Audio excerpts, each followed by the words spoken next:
سڵاوتان لێوێ بینەرانی خۆشەویستی کوردستان 24 لە شارە جوانەکەی شاری سلێمانی شاری کەلتور و هونەر لەژێر ناونیشانی کەلتوری کوردی و زمانی دایک پێنجەمین خولی فیستیڤاڵی فیلمی نێودەوڵەتی سلێمانی بەڕێوە دەچێت. دەمانەوێت بزانین گرنگی ئەم جۆرە فیستیڤاڵانە چییە بە تایبەت لە شاری سلێمانی کە شاری سلێمانی و خۆتان نەزان شاری ڕۆشنبیری و کەلتورە. بۆ ئەم بابەتە میوانداری زۆر بەڕێز هەڵگورد ساڵح بەڕێوبەری هونەری بەشی ناوخۆیی فیستیڤاڵمان کردووە. کاک هەڵگورد بەخێر بی، تەندروستی جەنابەت. کاک سۆرانجان، سەرەتا پێم بڵێ بزانم فیستیڤاڵەکە چۆن ئەڕوا بەڕێوە؟ خۆشبەختانە دوای مانوبوونێکی زۆر بەڕاستی توانم بڵێم زیاتر لە 7 بۆ 8 مانگ ئێمە کە سەرقاڵی ئەم پرۆژەیە بووین، ئێستا گەشتینە ئەوەی کە وردە بەرهەمەکەی بچنینەوە. خۆشحاڵ بووم بەوەی کە بەڕاستی لە ماوەی ئەم چەند شەوەی پێشوودا ڕابردوو کە ئێمە تا درەنگانێکی شەو تا دەموبەیان لێرە ماوینێتەوە و ئەم پرۆژەیەمان خستە سەر پێ کە پرۆژەیەکە توانم بڵێم پشکی بەر هەموو تاچێکی سلێمانی و هەرێمی کوردستان ئەکەوێت. هەر بژین لەشتان ساغ بێ. کاک هەڵگورد، شاری سلێمانی بە تایبەتی یعنی تا چەندێت گرنگە ئەم جۆرە فیستیڤاڵانە؟ خۆ دەزانین فیستیڤاڵی فیلم یەکێکە لە فیستیڤاڵە گرنگەکان بۆ کەلتور. بە تایبەت لە شاری سلێمانی چەندێک گرنگە ئەم فیستیڤاڵانە پەرەی پێ بدرێ و بڵین ساڵانە بکرێت. کاک سۆران، ئەم فستیڤاڵی فیلم بۆ هەموو شارێک زەڕورە، بەڵام بە تایبەتی بۆ سلێمانی زۆر زەڕورترە. بۆ لەبەرەوەی کە سیفەتێکی گەورەی هەڵگرتووە سلێمانی، هەڵگری سیفەتی پایتەختی ڕۆشنبیریە کە باز لە پایتەختی ڕۆشنبیریەکەی شار خەسڵەتی هەیە کە خەسڵەتی هەبوو، خەسڵەتەکانی شانۆیە، سینەمایە، میوزیکە، هەموو ئەو بەشانەیە کە لە هونەرا کۆبنەوە و کایانەی کە لە هونەرا کۆبنەوە. سینەماژێکێکە لەو ڕێگەزانی کە ئێستا ئەتوانم بڵێم شان بەشانی سیاسە دەڕوا، هاوتەریب ئەتوانم بڵێم لە پێش سیاسەتش سۆفت پاوەرەیتر، سۆفت پاوەرە. بەڵێ بۆیە شارێکی وەکو سلێمانی نابێ بێ فستیڤاڵ بێ بەڕاستی.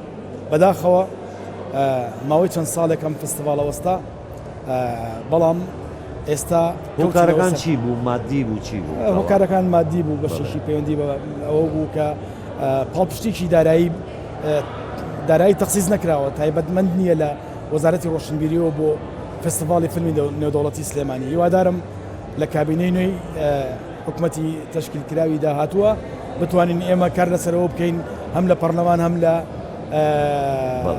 حکوومەت لەناو حکوومەت بتوانین ئەو پرۆژێدا ڕێژینەوە سلێمانی بێتە خاوەنی وەکو پرۆژەیەک بیکەن بۆ کابینەی دابەشکن بتوانرێت ئەو ئیشانە کاراسانی بکرێت. دەمێکم پرۆژەیە کراوە، بەڵام لەم خولەی حکوومەتی هەرێمی کوردستان هەڵبەت بە هەندێک بڕیاری تایبەت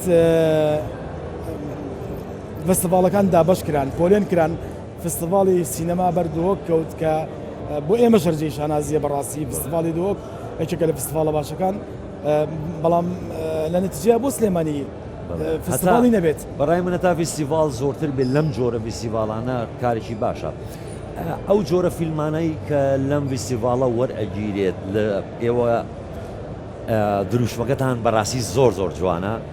کولتوری کوردی و زمانی دایک، یعنی زمانی دایک یەکێکە لە هەرە تەوەرە گرنگەکانی کەلتور کە ئێمە بتوانین شانازی پێوە بکەین و بتوانین پێشی بکەین. اینجا فیلم لە ڕێی فیلمەوە تەسەورەکەم کارێکی ئاسان نەبێ و هەڵبەژاردننی ئەو فیلمانە ئێوە تا چەندێت ئەم دروشمە ڕنگدانەوەی هەبووە لە هەڵبژاردننی فیلمەکانە.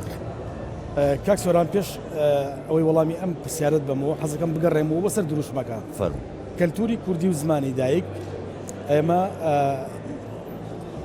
دوو بەشە، کەلتوری کوردی زمانی دایک. لەسەر کەلتور کورد خاوەن کەلتورێکی دەوڵەمەنە بەڕاستی و لە زمانیشە ئەو زمانەیە کە ئێمە وەکوونەتەوە هێشتۆتەوە، هەتا ئەم لەحزەیە کە ئێمە نەمان کە ئێمە ماوینێتەوە وەگنێتەوە لەسەر پێی خۆمان وەستاوینەوە زمانەکەمانە پێشوینێتەوە، خۆشمان پاراستومانە، وەچە دوای وەچە ئەم زمانەی پاراستوە تا هاتوینێتە ئەم دۆخەی ئێستا. بۆیە بەڕاستی ناکرێت تۆ زمانی کوردی پەراوێز بخەیت. زۆر ڕاست. پرسیار بکەیت جاران لە ڕێی لاوک و حەیران و بەندەکان بەڵێ مەسەلەن ئەو دیرۆکانی کە بەسەر گەلی کووردە هاتووە دەما و دەم جێڕانویانەتەوە بڵین و پاراستویانە وەکو دۆکمنتیان کردووە بەڵێ وایە مەسەلەن فەرمانە لە ناوچە بۆ ناوچە لە ناوچەیە بۆ ناوچەی شتێت ئێستا لە دنیای مۆدێرنە فیلم یعنی هەموو ئیشەکانی بۆ کردووی بە ڕنگ و دەنگ ئیشەکە زانم ئاسان نییە ئەو گەنجانی کە لێرە ئیشەکەن یعنی تۆ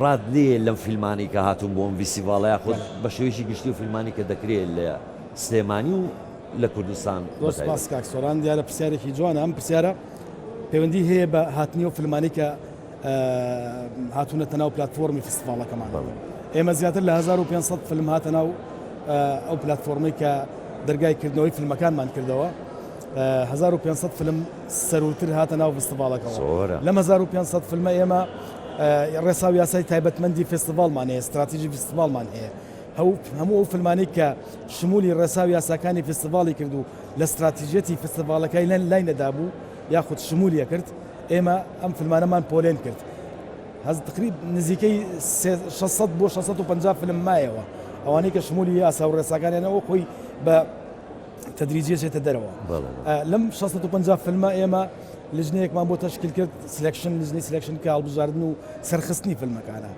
دیسانەوە لەم 600 فیلمە 150 فیلمی زۆر باشی پاڵاوتە لە هەموو وڵاتەکانی دنیا کە ئەتوانم بڵێم لە 32 دەوڵەتی جیاوازەوە ئێمە فیلممان پێگەشتووە زۆر باش ئەمە فستیڤاڵێکی نێودەوڵەتیە هەموو زمانەکانی تایە هەموو کللتورەکانی تایە جۆرەکە لە ئاڵوگۆڕی کللتوری حەزەکەم یەک شتی کە بڵێم هەندێک لەو فیلمانش کاتونەتە ناو فستیڤاڵەکەمانەوە زۆر تایبەتە بە دروشمی فستیڤاڵەکەمان کللتوری زمانی دایی کللتوری کوردی زمانی زۆر سوپاسی تۆکەم کاگەڵ گورد کاتمان کەم ماوە بە دقەیەک دەقەونی پێمان بڵی مەسەنەن ئەو کار و چالاکیەکان کە لە فستیڤاڵەکە ئاکرێت چییە؟ من پێم خۆشە باسی ڕۆڵی زانکۆی سلێمانی بکەم کە ناوەندێکی ئەکادیمی گەورەیە ناوەندێکی معریفیە لەم شارەیە بەڕاستی توانم بڵێم وەک مناڵێکی خۆی ئەم فستیڤاڵی لە باوەشگرت ئێمە سوپاسیانەکەی لێرەوە ئێمە من شخصی خۆم سوپاسیانەکەم لە سەرۆکی زانکۆ تا ئاگاتە خواری خوارەوە کە لە ناو زانکۆیە بەڕاستی ئامێزیان بۆم فستیڤاڵە زۆر جوان گرتەوە سوپاسگوزارم وەک هەڵگورت وەک بەڕێوەبەری هونەریەم فستیڤاڵە بەشی ناوخۆیەکەی بە ناوی ئەتوانم بەڕێوەبەری فستیڤاڵ کاک فوادیشەوە قسە بکەم بە ناوی هەموو تیمی فستیڤاڵەکەم قسە بکەم کە سوپاسێکی تایبەتمان هەیە بۆیان لەپاڵ ئەوەیە دووبارە خۆشحاڵم هیوادارم ساڵی ئایندا ئێمە بتوانین زۆر تۆکمەتر و بە داراییەکی باشەوە بەڕاستیەوەی کەەوە هاتوونەتە ئێرە و ئەم دۆخابین نەم هەیەجان و ئاهەنگابینن بە بارودۆخێکی دارایی زۆر خراپ کراوە هیوادارم وانە بینیە هیوادارم شەڕی کللتوری خۆمان بکەین شەڕی زمانی خۆمان بکەین هەر بژین سرکێکی ملیشت زۆر جوانە زۆر سپاس پێشکەش بەجەناب زۆر سپاس مەمنونم دوای بەرنامەکە پێشکەش بەجەناب زۆر سپاس دەکەم زۆر سپاس بۆ کاکەڵ گورد